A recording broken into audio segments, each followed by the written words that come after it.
Go ahead, JD. All right. Welcome, everybody. JD Solomon. Happy to be here tonight. I think I spoke to you guys about a year or two ago. Um, Tonight, I've got one of my favorite topics, and because it's kind of fun, it teaches us a little bit about a topic we don't cover a lot in the technical world, but it's very important. And I can get to talk about baseball while I do it, which I phenomenally love. If you don't know, pitchers and catchers report in less than a month now, and baseball season will be full bore here in about two or 2.5 months. So closing in on us. So again, good to be here. I'm glad I'm virtual. Can everybody hear me? Okay, I guess you can let our moderators know if you can't. I've been in Charleston at a client site. I had a little talk today with Upkeep, and I'm glad to round this one out tonight. Kind of on one of my more relaxing notes. I'm a casual presenter. You guys can go to the chat. I think that's standard. But if something's bothering you or you have a comment, I don't mind you barging right in and asking the question. The last thing I want you to do is get fixated on something and not hear the rest of the presentation because you want to ask that one question. So feel free to chat it up or just break in and ask me, and we'll go with it from there. A little bit about me. I formed my company about 5 years ago. I started out with regional companies as a consultant, and my grandfather was a head mechanic at a Dodge dealership. My father was an engineer at Duke Power. I was always the kind of guy that was kind of thrown in between operations, engineering, and the maintenance construction world to work things out. So formed this company right before COVID, and I guess that's the salient point. We opened our doors January 1st of 2020, and we didn't know that the pandemic would hit 2 months later, but we have survived and made it 5 years. And I think it just stays. I've gotten 4 or 5 guys around me that are pretty good guys, and we've made a living out of kind of the specialty type stuff we do. So that's JD Solomon Inc. You'll also hear me out there as communicating with finesse. And this may make a lot more sense tonight when we start talking about human errors. But really, one of the specialties that I have, or the thing that I've stumbled on, or the gift that I've been given from God, or whatever, is I'm usually pulled in when all the technical stuff gets so complex and the uncertainty so high, and the technical people are talking. The senior management teams and the boards of directors pull me in and say, "What does this mean?" And so what I've done is taken finesse, which stands for those things that you see there, and really tried to put a community together where we are trying to help technical professionals be better communicators. So in other words, take those hard skills that we all trained with, but we look at the end of our careers and we say, what would have made more of the difference than anything? And you say, well, if I would have been a better communicator, if I'd have had better people skills, that made a difference in my whole career. And so I'm trying to bring that with seasoned professionals and some of our younger project management and technologists to really help them become better communicators to propel themselves. So that's what we're doing. This one is a not for profit. We do charge some money for courses and stuff and some collateral material, but it's really just to pay for maintaining our website and some other things we do. So that's me, and I will have a three-part structure here. So I will come in with an opening and give you a little bit of background of what we'll talk about and some wider scale perspectives. Then we'll drill down into the heart of the matter, and then I'll bring us back up into the close with some more things to think about based on what we talked about here in the main body. So let me stop at this point too and just ask a question. We've got a good crowd on the phone. Is there any particular issues or questions that anybody has here that they'd like me to cover tonight, or anything you dialed in to hear about? Definitely human error. That's something that we deal with all the time. I'd definitely like to hear more about, how we can address that and approach that, within our companies. Okay. Anybody else? Anything different or more specific? Okay, so let me get into a little bit of systems thinking, give you a little bit of the opening. And again, most of us are technical professionals, and we're kind of trained to think of systems. We have inputs, we have outputs. In the middle, we have processes or processors, and a lot of times that's our physical equipment um, that takes an input and makes it into an output. Two things that are happening on the top and bottom, we have controls, and controls a lot of times are our standards, our SOPs, our humans that are kind of helping contribute to whatever's happened with the processors. So it's all of those kind of things. And then somewhere along the line at the bottom depicts in that standard input process output diagram is we have feedback loops. And the great thing about today is in most of our industries, we have good inline processors inside the systems and inside the processes where um, we get feedback pretty instantaneously, at least about what's going on in the line. So when we talk about systems thinking, we really come down to these three aspects on the left, which are the physical aspects, the human aspects, and the interface aspects. And fortunately or unfortunately, and Bob Latino and I work a lot on this kind of thing together. We tend to be a bunch of gearheads, and I am too. That's my background. And we focus on these physical aspects. What really is, and this is a busy slide, but I'll let you guys read it. I'm not going to read it to you. But really, the human performance that we have really depends on that interface between the people and the processes. And so things like stress and fatigue and situational awareness, they mean everything to whether humans perform well or not. The I guess the part where we as technical professionals often don't go to that side of our brain. This was the Pearson and some of the other people that were, statistics and all that. That's where we tend to go, or Deming, as Duke mentioned earlier. There's also the group of people that are Freud and all the psychological, Jing and all the people that did the psychology and the cognitive science. We're not trained in that. And so we let other people deal with this human side of things while we deal with the other side, and we keep the two separated. And so that really is the crux of the matter. And so when we start talking about the soft skills at the bottom, I mentioned earlier about communication and finesse, a lot of our human errors and our human performance is governed by teamwork, leadership, and communication. And that communication is really the niche that I've tried to fill in addition to the many technical things that have been up. Now, subject matter at hand. The parallel comparison of human error in facilities and infrastructure workplace will be made with human errors in baseball. And that sounds like a strange comparison at first, but as I go through baseball tonight, I want you to think about the places you work and have worked, and think about what will be some revelations I'll present to you about how baseball evaluates human errors into the infrastructure. So you're going to have to kind of keep your mind in two places tonight, but I'll try to go slow enough where you can get kind of back and forth and try to draw some of your own parallels as we go. And what I'll say as I come out of this slide is that comparison is not a trivial one. It's going to be very deep. You're going to see some slides with a lot of words on them and a lot of different things to think about. So it's really not trivial. One of the things as we kind of round out the opening here that's not trivial, and you can read these, but just how big a business baseball really is now. And you guys can see just the equipment alone will be $19 billion just in the baseball market. And then as you look at Major League Baseball, just its normal business, that's a huge, huge business. And you can see that the team valuations are now over $2 billion in average. They have labor unions. They have workplace standards. They're not governed by OSHA, but there is quite a bit of safety issue when somebody's throwing a ball at you, 3.5-inch spear at 95 to 100 miles an hour. It can hit you in the face and head. And they've even got bond ratings. So they're on Wall Street with Moody's and Standard and Poor's. So really, really a big business, and really to be in baseball either as a business partner or as a player when you look at the salaries.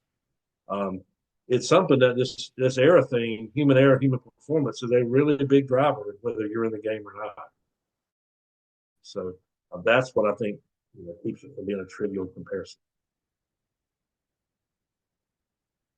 The other thing that's really fundamental here, and you will go out and you will see over 10,000 baseball games played around the country, maybe more when you count men's softball and ladies softball. But just every night you go out there and there's somebody charging human errors. There's a scorekeeper that charges human errors on a scoreboard. There is no other sport that tracks human performance other than baseball. And baseball is our American pastime and a sport that's been around since the 1860s.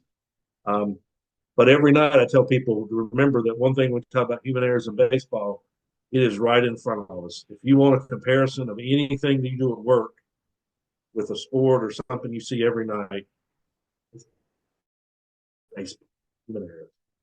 So with that, I will catch my breath and just ask you guys any questions or comments as we kind of round out that part of the background or the opening. Don't be shy. We like to talk. Nobody asked me what the baseball fields are, so I'll tell you what they are as we go in. The old picture there is Crosley Field. If you go back and see behind, shaded out, I think you can see that. And if you look at the more modern picture, that is the modern ballpark of the Cincinnati Reds. And so I'm a big Reds fan. If you could see me, I'm a 5'10" white guy that's built like an Army tank. I used to be a catcher. And Johnny Bench and the Big Red Machine used to be my favorite team. And I've stayed a Reds fan all these years. It is hard to be a Reds fan, but we had a good run in the mid 70s with the Big Red Machine. And then we swept the Oakland A's in 1990, which nobody thinks would happen in the World Series. But it's tough, but that's business too, right? That's the business we all work in. It's a tough world out there. So, but that is Cincinnati that you're seeing in the background. All right. Hearing no questions, then let me jump into JD, you're the using main event baseball as an analogy. and This is talk. Harvey. Go ahead. Now, with all our statistics, we do have I think, other errors such as turnovers per a person and different things that they count in other, like in basketball and other sports. I think you're seeing more human error being recorded than used to. And like you said, baseball's been around recording human error for a long time. Yeah, exactly. And I'll show you why it's different, but you're exactly right because basketball does do fouls, right? That's maybe a form of human error. We'll talk about how it compares to baseball and industry. And soccer, I'm not a soccer fan, but a lot of people are. But they'll also assess minutes from when players do something wrong. So they're kind of trying to do some kind of penalty and accounting for personal performance or personal fouls, if you will. But you'll see it's not quite the same. And I'm going to tell you that's a great segue into where I'm going to. But let me tell you about baseball. First thing is errors require in baseball a written criteria to guide the judgments of the score. And that's Rule 912. Now, I do a lot of root cause analysis. Duke Oaks is an expert at root cause analysis. There's probably other people on the phone. We get down to the bottom line and when we do our work and we say, what's the root cause problem of this? And we don't have a book for that. It's and honestly, that symptoms we treat is often we can blame it on the human and we're going to blame it on the lowest piece of equipment, right? Whoever's at the tip of the spear gets the blame. But usually it's a management problem, right? That's usually the root cause of something we've done in management. But what we've done in industry, in my opinion, is we've kept it really nebulous so that we really can't account for anything. But if it's not the human error, then it's got to be something else. We just don't define the human error. We blame all the deficiencies in equipment or performance in an industrial process on the human a lot of times. But the difference in baseball that's really important here is it requires a written criteria to judge the performance of every player on the field every night. Now, how do they do that? Well, this is like ISO or any kind of other performance thing. Every year, baseball has this is not really meant for you to read, but if you look on the left, that's the cover sheet of 2021 edition, but it's the official rules playing committee. And you'll see a committee every winter assemble to update the rules. And if you look at the right, those are all the years the official baseball rules have been amended, which is almost every year of the past 100 years. There's been addition to the rules of baseball, which includes 912, which is what constitutes an era. And those eras have changed. So one of the big takeaways here is there is a written criteria in baseball. And when I think about baseball as a big business, why don't some of the other businesses we have, if they're big business, have written definitions of the rules, and especially like baseball, what is a human error? What is a human performance problem? And it's defined in baseball, and it's updated every year.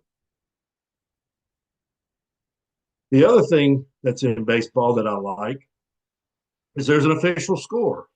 So there's none of this, we got to bring in JD Solomon or Duke Oaks to do root cause analysis. And 6 months later, if we decide we're going to do it, somebody's going to come in with a judgment of somebody. Because we've got these rules, if you read what's underlined, they're done in a timely fashion, back to every night on the scoreboard. They're done right before the next plate appearance. There's an official score put on that scoreboard whether that was hit or an error right then based on the rules, so that everybody knows what happened. And within 24 hours, the official scorer, whoever that happens to be, renders their discretion, looks back at their judgment, and rules it as final. So it's in the book, it's measured against the thing, and it's done in an incredibly timely manner to say, per the rules, this was a human performance error, not something else, not something with the equipment or what. I love this one, part 2. And there are 9 things because I might have had 10 or 11, but you kind of see it because there's 9 players in baseball, 90 feet between baseball. 9's one of those magical numbers in baseball. So I just came down to 9 things to give you guys, or in this standard presentation, kind of what I give people. Based on an ordinary player. Now, what's significant about that is we do our maintenance and our work planning and all those things. What are we supposed to base that on? What the ordinary worker, what the ordinary technician could do on the front line. That's best practice. If we go based it on what Superman or Superwoman would do, we're always going to come up short. And we're going to always say, oh, that we just don't have the right people and they're screwing up because they're not smarter. We don't have enough payroll. No, your work planning and even a lot of your root cause and your failure analysis should really be based on what the ordinary player could use. And that's standard in our industry. And it's standard in baseball.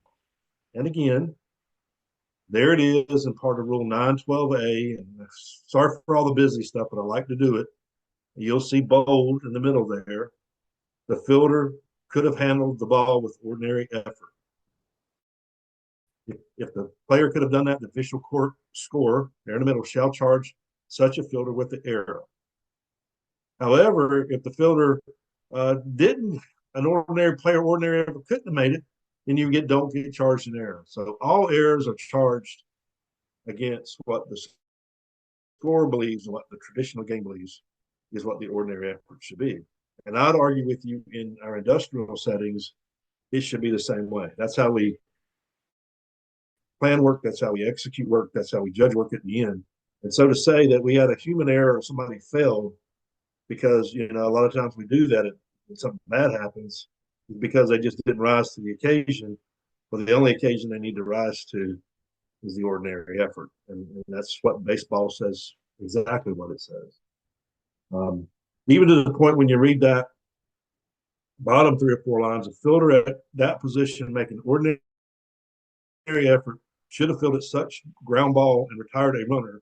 However, if a throw is low, wide, strikes the ground, if it strikes the ground and a runner reaches base, who otherwise would have been put out, the official scorer shall charge the player. But if you make a bad throw across the infield and it short hops the first baseman, you say, man, that's an all-star first baseman. He should have picked it up and scooped it. Sorry, it's by the rules. That's not the all-star's first baseman's problem. If it strikes the ground, it shall be an error. Back to again, having it written down in part two, what is an ordinary error? The third part of this one seems kind of, I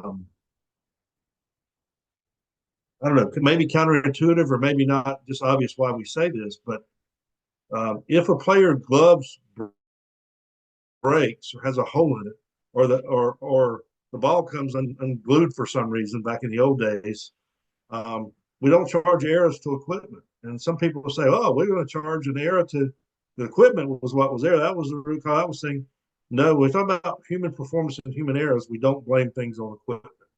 If the ordinary worker could have done it, then it's charged to the players, and the equipment is not to be blamed, as at least in the way that we charge human errors against people. So if your glove strings break and you miss a ball, that's not necessarily an error, unless, of course, it was hit right in your belly and the scorer evaluates and says, even if his glove strings broke, the average player, the ordinary player, could have played that ball out of his glove anyway. And in that case, that would be an error. So they're charged to players. The other part is the error is charged against somebody that is reacting or running the machine, if you will. So the error is not charged against the hitter. It's not charged necessarily against the pitcher throwing the ball, but it's a misplay. It's a person, again, equivalent to running a piece of equipment or a machine, that your action as the person that's making the process go forward, the process being the ball's coming to you, you've got to pick the ball up, you got to rear the ball back, you got to throw the ball across the infield, you got to get the runner out. The errors are charged against the fielder. And then they even go in and talk there at the bottom about if throws were made and they throw to the wrong base, or whose duty it was on the other end. That's usually not charged an error against the negligent fielder in that case. So unless, of course, the ordinary player can make that. So again, I like to talk about the error against the fielder. They're not against everybody. They're just against the person really running the process, playing the defense that's reacting to the ball. And then again, we talk about mental mistakes. So we always talk about, when you look at the Swiss cheese model or the HFSIC, and I'm not going to talk about all that tonight, but there's 30 some ways we can evaluate human errors. But baseball gets it pretty down to pretty simple language about what a mental mistake is. And it's their underlying mental mistake that leads to a physical misplay, such as throwing the ball in the stands or rolling the ball to the pitcher's mound, mistakenly believe that there are 3 outs, and thereby allowing runners to advance.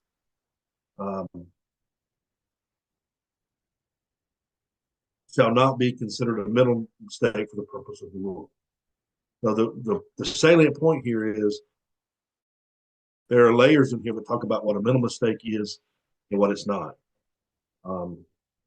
Everywhere we go, and they even think about, does the pitcher not covering the first base, does that justify as an error? If you're a fan of baseball, if they hit a ball to the first baseman and the pitcher's supposed to be covered, I'm going to catcher, get over there. Pitcher doesn't cover. The pitcher's not charged with an error. The hitter is allowed to have a hit. So again, part of this ruling in 912 in the definition gets even into how complex or how simple a mental mistake may be. And then finally, if you cause another player, so if you're on the production line and what you do causes somebody else to make a mistake, even though they can't say technically I messed up the process, if you cause it to happen, in baseball, what they say is it is your error, not charged to somebody who's an innocent person trying to do the job. So again, just demonstrating a little bit of the breadth of how this thing is thought out. And again, I want to stop kind of there as we go to the next, going the wrong way, sorry. Talk about the extension of that, but really to think about that in your own workplace as to how much well would you benefit when you start talking about human performance and human error. One is you got some written criteria to do it. You've got a score to help you do that in part one. You establish what an ordinary player should do when you do that writing. And then when you get down to it, parts 3 and 4, as you've just seen, the errors are charged to players, not necessarily charged to equipment, managers, or management systems. If it's a bigger problem, if it's a root cause problem, the management system may be to blame, right? Maybe a bad general manager having the wrong guys on the field, but you don't punish the players for management mistakes. You charge players against the players that they made. Sometimes it's a revolutionary thought in business. Questions or comments at this point? I'm kind of at 4 out of 9 here.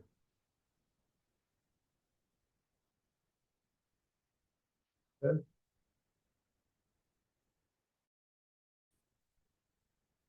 So errors are action measured relative to an external unit. And this external unit being the opposing team. What we don't charge an error to in baseball is if you did something but it had no effect, right? If it didn't cause somebody to advance a base, it didn't cause somebody to score a run, that's not an error, right? It's not an error. So people can have mental mistakes or physical mistakes in the field, but if the runner doesn't advance the base, then the error is not charged. The error is charged just when some effect on the external world happens. So in our world, it'd have to be a breakdown in the production line. If somebody does something that could have caused a problem occur, a quality problem occur in the production line, that doesn't count as a human error. It only happens when you can have a measurable event that happens to that production line in our world.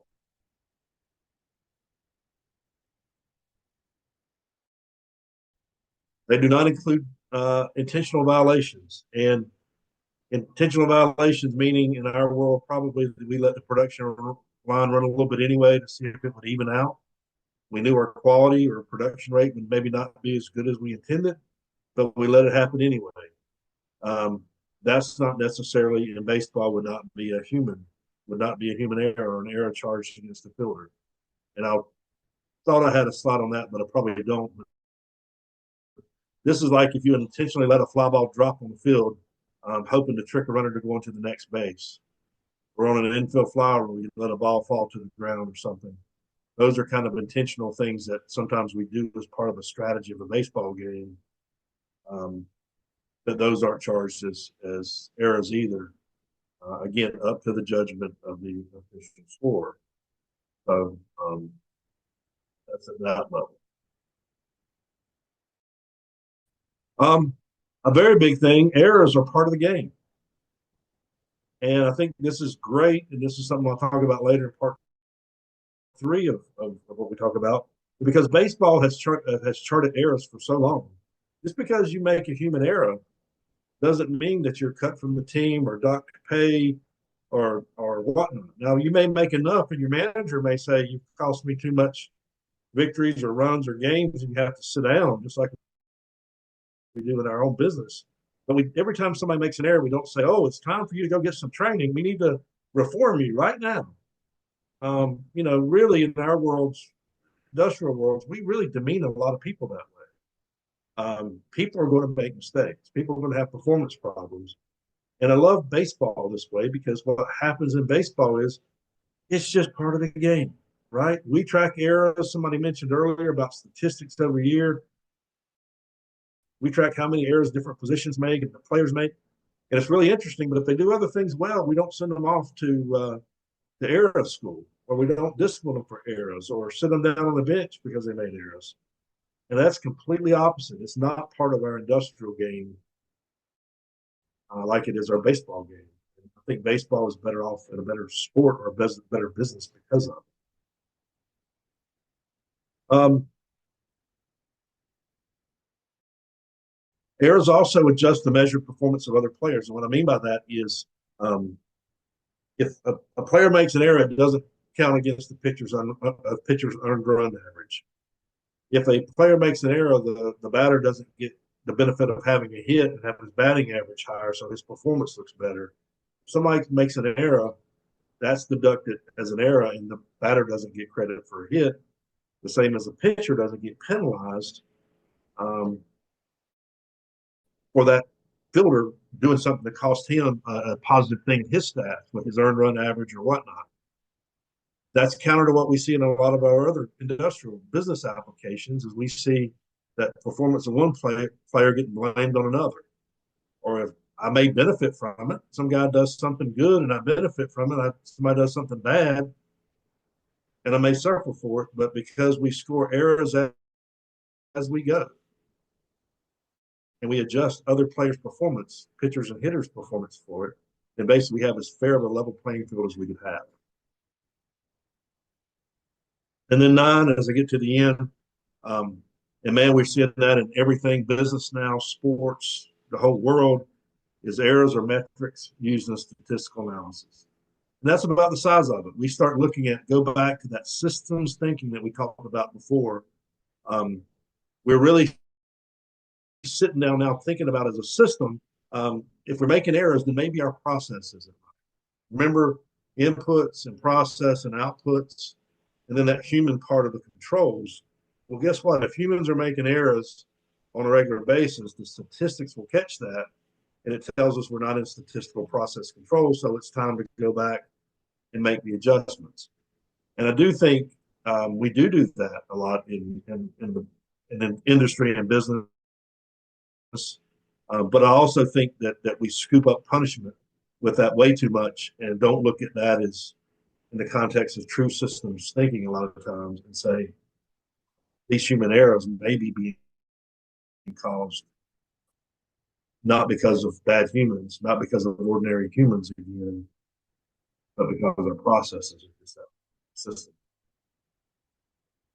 And so those are the 9 things that I think you should know. And I've got a 10th that I think you should. This one is maybe as refreshing, I think, as the next slide may tell us, as anything you'll see. I went back to that one, but let me go to this one maybe. These are the all-time leaders in eras that are also in the Hall of Fame in baseball.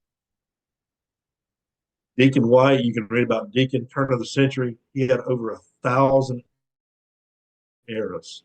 1,000 errors by the rules charged to him. Cap Anson was one of the greatest players of all times. 27 seasons, you see, a great hitter, a great player, 6th on the all-time hit list, right up there with Pete Rose and the other guys. Almost 1,000 errors for him. And then number 8 on that list is John Montgomery Ward with 952 errors. Again, about 1,000. He was a guy that started baseball's first union and really started to make baseball a professional organization and league. But proven. I mean, you start asking yourself in your own business, could somebody that makes that many errors be in my Hall of Fame? And it's hard to imagine. It's hard for me to wrap my head after a whole 30-some year career of doing root cause analysis and failure analysis standards that our business would accept that many errors and say they're still some of the greatest people that ever played the game. And that's exactly what baseball's done, because they've made human error part of the culture of performance, not part of disciplinary action. And so I think that's just that's an incredible. These are incredible people to me, an incredible game, for no other reason than that. So let me catch my breath. Those are the 9 things, and I'm going to walk to close and maybe generate a few questions. It's kind of getting late, so I don't know if you'll have a lot of questions, or comments. But let me go to the close. Any comments or questions at this point before I go the next 5 or 6 slides and finish?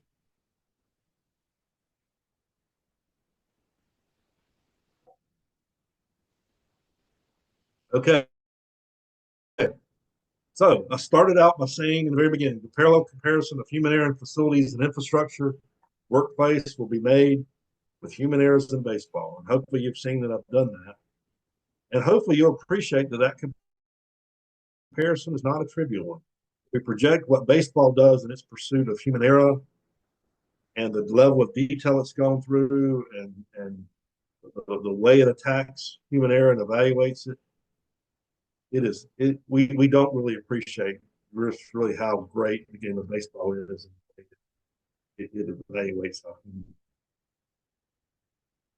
I leave you with the 9 rules, and I'll be glad to give the 9 things you should know that I think are most important and most interesting, and you've got the backup if you want those.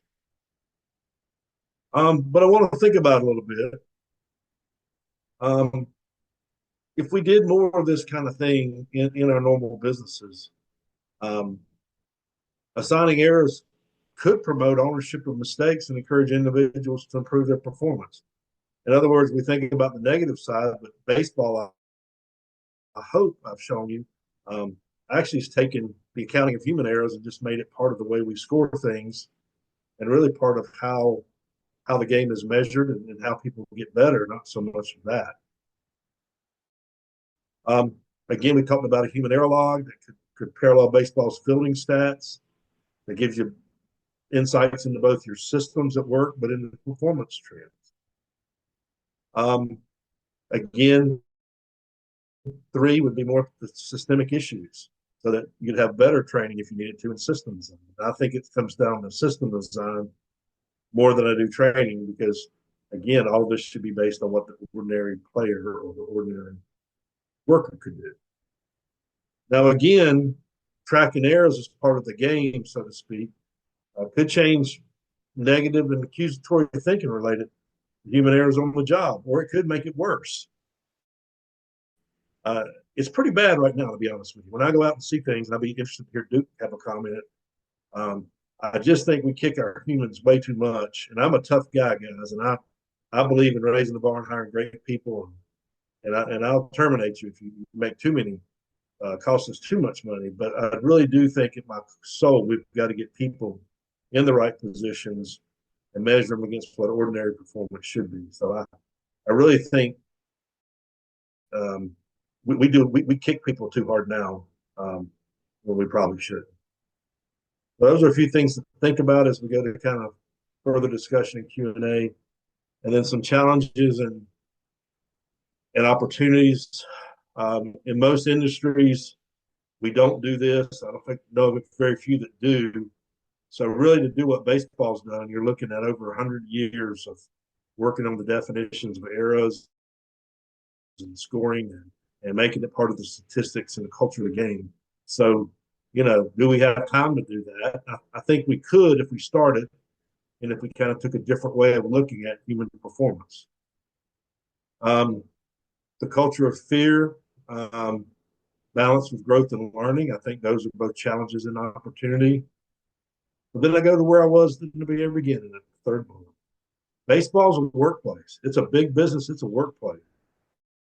It's a multi-billion-dollar industry with credit ratings, labor unions, and workplace safety issues. So if baseball can do it, why can't every business do it? And that is my presentation. So final reminder as we leave, as you go through the baseball season and you think about errors at work, think about every night there's a group of people, a score at a table at every game, score whether there's a human error or not. So with that, now I'll take questions. Anybody? Come on, give me some conversation, guys.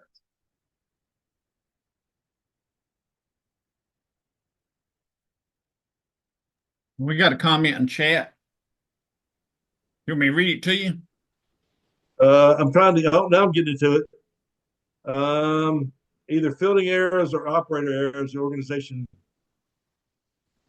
management should try to understand the human factors behind those errors. For example, the fielder thinking about his last at bat.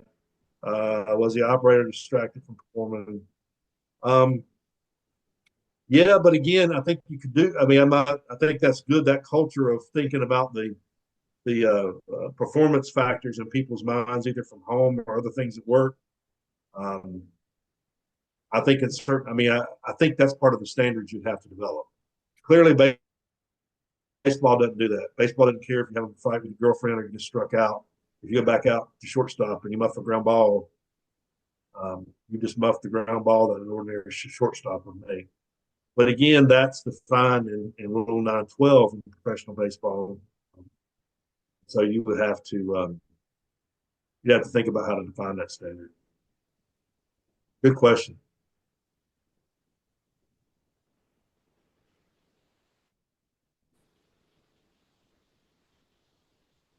we think about error, I think about errors we make, such as writing errors and typing errors and things of that.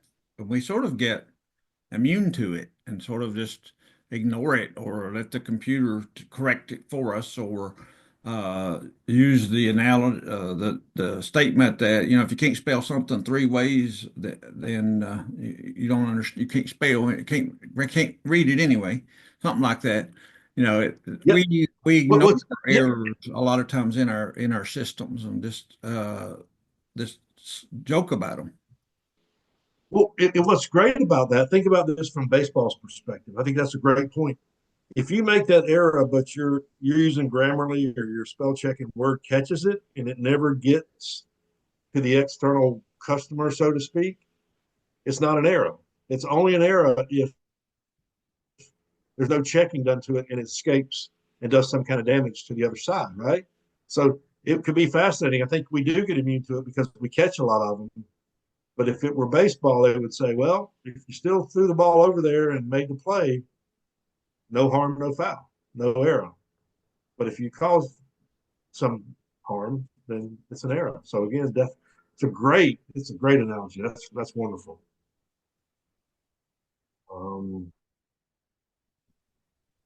You have a similar posture where we can't call root cause and cause the human error, call it a day. Yeah, there is some rule, and Mark Galley was think reliability. Dookie may be the same way. That well, the number one rule, and I was taught that is when people come down to say it's a human problem or a communication problem, that's not the time you stop the root cause analysis. That's when you start it because you cannot end on that. There's something much deeper than it than just human error. So I think that's the point of that conversation. I do agree with that with 1,000% because it is the system. It's not necessarily the ordinary human.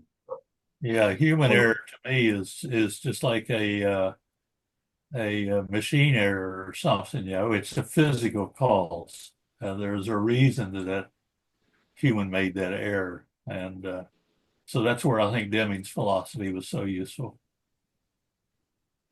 That's right. Well, I think that's right on. But I do say this: we do see a lot of things over the years where, again, I say that's my own flaw. Is I'm kind of a gearhead. I'm trained as an engineer, been in operations, been in maintenance. We don't think about the psychological stuff enough, and